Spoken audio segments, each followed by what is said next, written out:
আজকে division bench তারা কিন্তু সিঙ্গেল বেঞ্চে যে রায় ছিল 32,000 চাকরি বাতিল, সেই মামলাকে খারিজ করে দিল এবং সেই রায়কে খারিজ করে দিল। তারা স্কুলে পড়াবেন। আপনি একটা টুইটও করেছেন, কি বলবেন? না, আমি তো আমার ইতিমধ্যেই আমার প্রতিক্রিয়া সমাজ মাধ্যমে জানিয়েছি। আমি প্রথমেই মহামান্য আদালত তাদের ধন্যবাদ জানাবো। আমি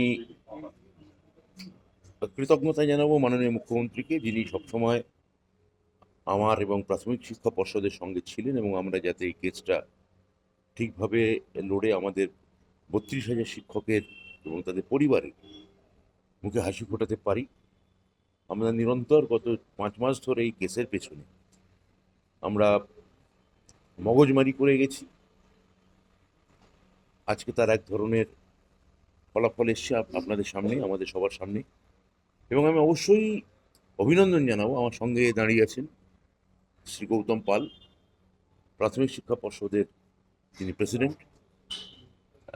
আজকের এই জয় প্রমাণ করে দিল যে এই সরকার, মাননীয় মুখ্যমন্ত্রী সবসময় শিক্ষকদের পাশে ছিলেন, আছেন এবং থাকবেন। সত্যের জয় হলো। সিঙ্গেল বেঞ্চের রায় সেটাকে কিভাবে এখন এই মুহূর্তে দাঁড়িয়ে বিশ্লেষণ করছেন? অভিজিৎ গাঙ্গুলির দেখুন, আমি এইখানে দাঁড়িয়ে মন্ত্রকের তরফ থেকে মহামান্য বিচারপতি সিঙ্গেল বেঞ্চে কি রায় দিয়েছেন সেটা নিয়ে আমি কোনো অবজারভেশন দেবো না, কিন্তু একটু পরে আমার পার্টি অফিস থেকে এই নিয়ে আমার একটা প্রেস কনফারেন্স হওয়ার কথা, ঠিক এর পরেই। তখন এটা নিয়ে আমি বিস্তারিতভাবে বলতে পারবো। তবে এইটুকু আমি বলতে পারি যে আজকে ডিভিশন বেঞ্চের মাননীয় মহামান্য বিচারপতি যে রায় দিয়েছেন তার অবজারভেশনে একটা জায়গা বলেছেন যে আমরা কেউ মধ্যযুগের নাইট নই যে চিরস্ত্রাণ পড়ে সমাজের ভালো মন্দ খুঁজতে বেরোবো। তো আমার মনে হয় যিনি পরবর্তী ক্ষেত্রে একটি রাজনৈতিক দলের নেতা হয়েছেন, তিনি আগে বিচারপতি ছিলেন, তিনি পরে নেতা হতেই পারেন, কিন্তু তার সে মনোভাব বায়াস ছিল কিনা বা রাজনৈতিক পক্ষপাত দুষ্ট ছিল কিনা তা নিশ্চয়ই সবাই বিচার করবেন। আর এটা আমি আগের দিনও আপনাদের বলেছি যে বিচারক পাল্টাতে পারেন, বিচারের রায়ও বদলাতে পারে, আইন সমান থাকে। এবং সমস্ত বিচারকের, আমি মনে করি না মাননীয় সম্মানীয় বিচারকদের, তারা নিরপেক্ষ এবং নির্মোহী হন আইনের ক্ষেত্রে, এবং সবার যে রাজনৈতিক পক্ষপাত বা অভিসন্ধি থাকে বা উদ্দেশ্য থাকে, এটা আমার মনে হয় না। কোনোদিন আগেও মনে হতো না, এখনো মনে হয় না। আপনি মনে হয় যে এই রায়ের পর যে এই যে দুর্নীতির এত অভিযোগ ছিল, সেটা নিয়ে কি বলবেন? যে দেখুন, আমাদের এখন যেটা কাজ হচ্ছে, অভিযোগ তো অভিযোগের মতো ছিল, তার জন্যে যে কেন্দ্রীয় সংস্থা তদন্ত করেছে সেটা করেছে। আমাদের এখন কাজ হচ্ছে যে এসএসসির যে যোগ্য চাকরিহারা শিক্ষকরা আছেন, তারা যাতে স্বচ্ছতার সঙ্গে, নিরপেক্ষতার সঙ্গে তাদের মেধার জায়গা থেকে তারা যাতে তাদের চাকরি ফিরে পান, সেটাকে সুনিশ্চিতকরণ করা। এবং গত 5 বছর ধরে নাগাড়ে আমাদের দপ্তরের ওপর যে টানা দপ্তরের সঙ্গে যে টানা কোর্ট কাছারি, কেন্দ্রীয় গোয়েন্দা সংস্থা সিবিআই, ইডি, বিরোধী দলগুলোর আক্রমণ,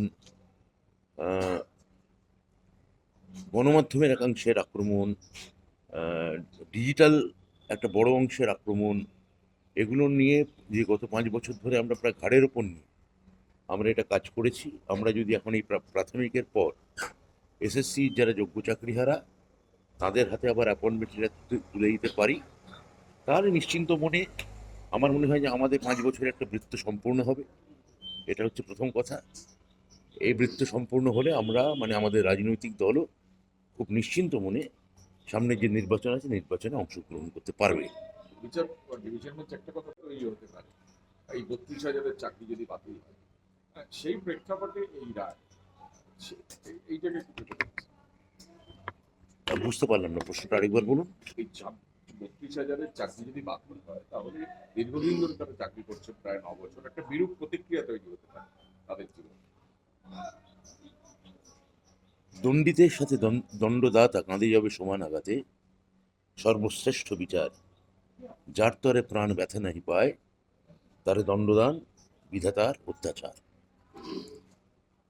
মাননীয় বিচারপতি যে অবজারভেশন করেছেন, বিচারপতি দেখুন তো প্রায় বিধাতার মতোই, তারা সত্যি একটা আদেশ দেন, এবং সেই আদেশের মধ্যে যদি চোখের জল বা বেদনা বা সমবেদনা বা সহানুভূতি যদি না মিশে থাকে, তাহলে সেটা একপেশে হতে বাধ্য।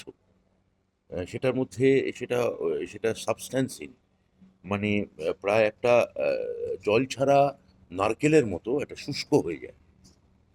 তো আমি মনে করি যে যে যে কথাটা মাননীয় বিচারপতি তার পর্যবেক্ষণ বা রায় বলেছেন, সেটা এক ধরনের সংবেদনশীলতা এবং সহানুভূতির প্রকাশ, যেটা মহামান্য আদালতের ওপর যে মানুষের যে ভরসা তাকে আরো প্রথিত করলো। প্রতাপ ডিভিশন বেঞ্চে তো এই রায় হলো, 32,000 চাকরি বহাল থাকলো। এক পক্ষ আইনজীবী তারা আজকেও বলেছেন যে তারা একে চ্যালেঞ্জ করে আবার সুপ্রিম কোর্টে যাবেন। এবং যারা বঞ্চিত চাকরি প্রার্থী তারাও একই কথা বলছে, তারা সুপ্রিম কোর্টে যাবে, তারা খুশি না। কোর্টে যাওয়ার অধিকার তো সবার আছে। এটা খালি এটা মনে রাখতে হবে যে যারা চাকরি পেল এবং যারা চাকরি হারালো এবং যারা চাকরি ফিরে পাওয়ার জন্য আমরা চেষ্টা চালাচ্ছি, এইটুকু মাথায় রাখবো যে তাদের কেবলমাত্র রাজনৈতিক সংকীর্ণ জায়গা থেকে দেখা ঠিক না। তারা আমাদের রাজ্যেরই ছেলে মেয়ে। ফলে কেউ যদি চাকরি তাদেরকে কারো থেকে যায় বা কারো যদি চাকরি ফিরে পাওয়ার আশ্বাস যদি তৈরি হয়, তাহলে তাদের মানে তাদের সঙ্গে আমি অন্তত অনুরোধ করবো যাতে মানবিকভাবে তারা থাকতে পারেন। তো 32,000 চাকরির ক্ষেত্রে যে অভিযোগ উঠেছিল সেই চাকরি বহাল থাকলো, এই একই রকমটা কি 26,000-এর ক্ষেত্রে হতে পারতো না? কোথাও কি খামতি রয়েছিল? আমি তো আবার বলছি, আমি রায় নিয়ে কোনো কথা বলবো না, কেননা সমাজের একটা অংশ পারসেপশন তৈরি করার চেষ্টা করেছিল যে এই এই এই পদ্ধতির মধ্যে, আমাদের দপ্তরের পদ্ধতির মধ্যে কোথাও ফাঁক আছে। সেখানে দেখা যাচ্ছে যে আজকে তার অনেকটাই আমরা ঋতু সম্মান পুনরুদ্ধার করতে পেরেছি। ফলে এইটা নিয়ে আপনারা যেরকম বলছেন যে এটা এটা এটা কি ফাঁক ছিল কিনা, আছে কিনা, তার থেকেও বড় কথা সেটাতে এই 26,000-এর মধ্যে যারা যোগ্য তাদের পরীক্ষা হয়ে গেছে, ফলাফল বেরিয়ে গেছে, যাচাইকরণ চলছে।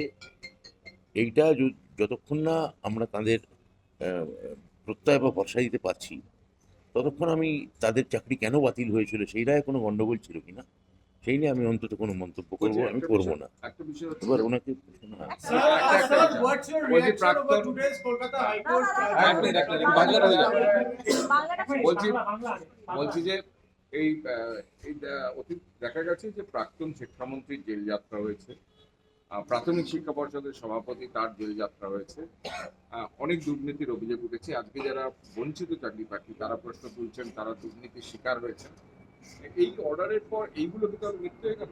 এটা তো দেখুন, কি মিথ্যে হলো কি সত্য হলো আমি বলতে পারবো না। আজকে যে শিক্ষকরা যাদের চাকরি থাকলো, যারা একটা মানসিক অনিশ্চয়তার মধ্যে ছিলেন, তারা যে আবার চাকরি কর্মস্থলে মাথা উঁচু করে যেতে পারবেন, এটাই আমাদের কাছে বড় কথা।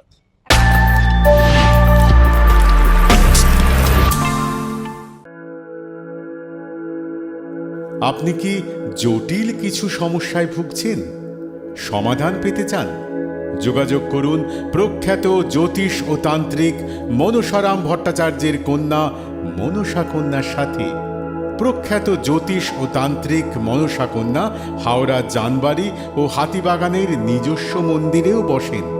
যোগাযোগ 9830106967 আর 9239655323।